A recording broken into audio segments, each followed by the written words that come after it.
Air Force One, the iconic symbol of presidential power and prestige. It is undeniably one of the most expensive aircraft in the world. The question is, why Air Force One is so expensive has intrigued many people in the past. And the answer is a complex web of factors.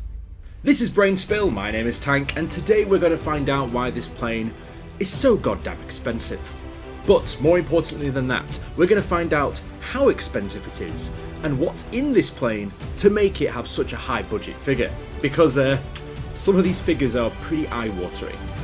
Stay tuned till the end because I will tell you all of the answers. This video wasn't the easiest to make, just so you know, because every time I googled the price of Air Force One, it always came up with the shoes Air Force Ones, so to find anything about the plane itself, I like to be a little bit more specific. I don't think I've ever seen a US president rock some Air Force Ones, apart from the plane variation. And I'm just going to stop all the comment leavers in their tracks because Air Force One itself isn't technically the plane. Air Force One is the name given to the plane that the President of the United States is flying in at that time. So it can be some rubbish plane from somewhere, but that is technically Air Force One if the President is in it. So yes, when was the last time that you saw the President of the United States fly on a Ryanair flight? I think, never. And for good reason. Therefore, the name Air Force One is commonly associated with the modified Boeing 747-200, a military aircraft built specifically for the Commander-in-Chief. So it's specifically this that we're talking about today. One of the primary reasons for the high cost of Air Force One is its cutting-edge technology. The aircraft must be equipped with state-of-the-art communication systems, navigation equipment, and defensive mechanisms. These systems ensure that the President has constant and secure communication with government officials and the military. Air Force One is not just a standard aircraft, it's a highly customised and secure flying command centre. The interior is meticulously designed to accommodate the President, their staff and the press corps. Additionally, advanced security measures are in place to protect the Commander-in-Chief during flights. These features, such as secure communications, anti-missile systems and reinforced structures, require substantial engineering and design efforts, adding specifically to the big cost figure. Furthermore, these planes have a state-of-the-art anti-radar communication system to try and make sure that this thing can be effectively stealthed in the sky. Pretty cool stuff. This is well and truly a one-of-a-kind design, and I don't think you would see this in any commercial flyers. In the words of the United States themselves, they claim this to be a mobile command centre in the event of an attack on the United States. So, literally, a flying fortress. That's right, this plane can pretty much pick up and go wherever protecting the President and moving around where necessary. Pretty cool stuff. Expensive, though I imagine, as you will soon find out in the rest of this video.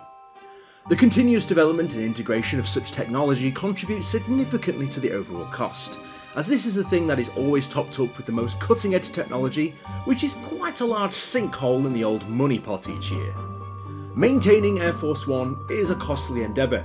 The aircraft undergoes rigorous maintenance, inspections and upgrades to ensure its safety and functionality. This is especially crucial considering that it serves as a mobile Oval Office, all things considered. And any technical failure could have a catastrophic consequence. Skilled personnel and specialised equipment are necessary for its upkeep, contributing to this overall cost. The plane also holds a medical suite which can function as an operating room, so there is always a doctor on board. And yes, that's something to consider here. It's not just the plane itself that is full of big gadgets and equipment that make it expensive, but it also takes an entire crew of people to run that plane, meaning that you've got to pay all those people to be there.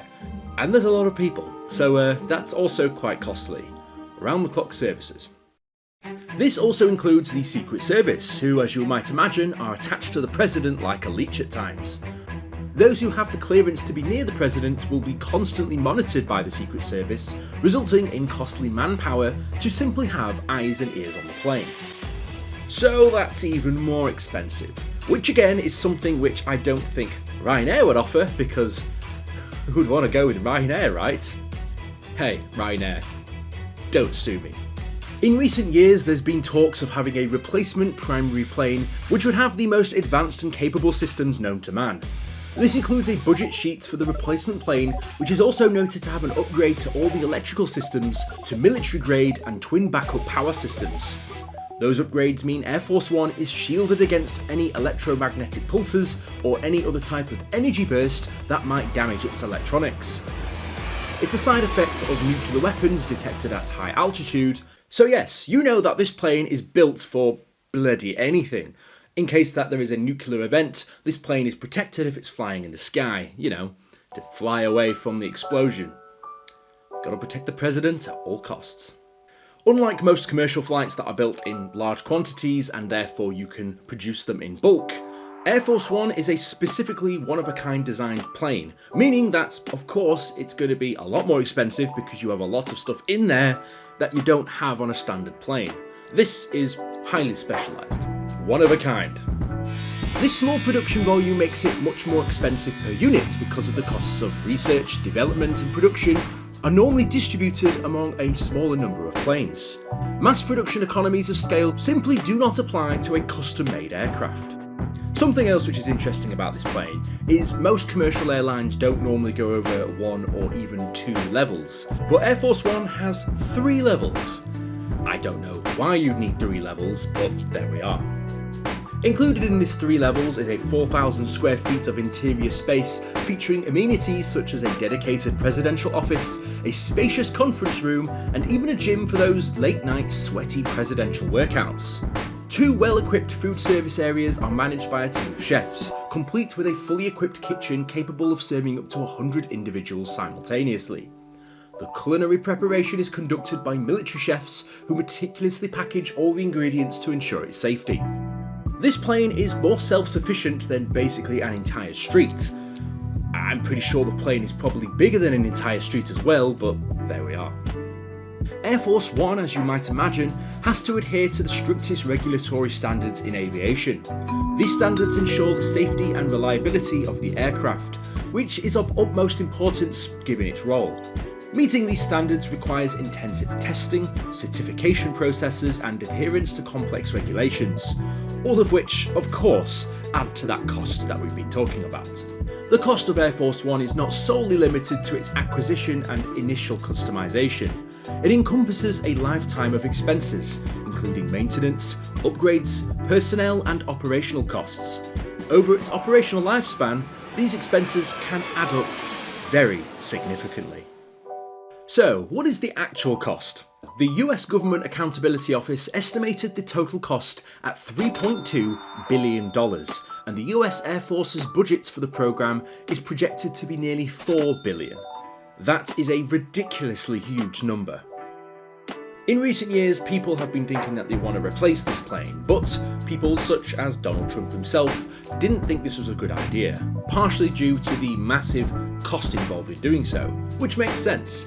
But you also got to remember that this guy has his own plane, the Trump plane, that basically has gold lined everywhere, so for him personally, he probably doesn't have much need for another one. So, in conclusion, the cost of Air Force One is a multifaceted issue that encompasses advanced technology, customization, security, maintenance, limited production volume, regulatory standards, and, of course, the lifetime expenses. Whilst this all might seem ridiculous, you do have to remember how important this is to the whole running of, the government of the United States and protecting the president, but also getting him about places. I mean, when you're the president of the largest economy in the world, you have to make a statement. And that statement is flexing that economy by building a huge fuck-off plane. If you guys like that video, here's another one just like it. I'll see you guys in the next video. Fantastic.